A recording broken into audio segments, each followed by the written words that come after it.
with the prospective customers that we're working with.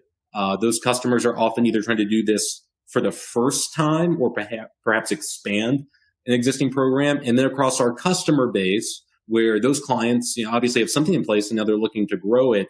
Between those two, we see thousands of attempts every year for clients looking to do this very thing.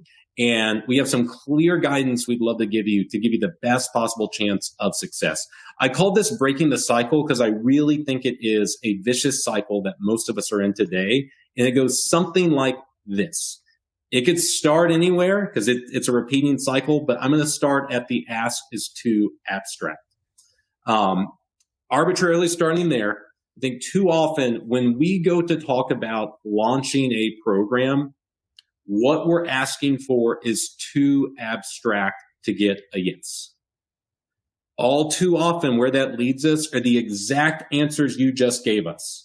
There's not enough value to justify the program. Value meaning time, money, constraints, budget cuts, takes away. All of those lead to kind of, if we had to boil it down, an executive saying there's not enough value to do this. What does that lead us to do? Most of the time, what I see us doing collectively is trying to justify the value. That is a losing battle. It is not a winning battle in the world of L&D. And this cycle repeats and repeats and repeats.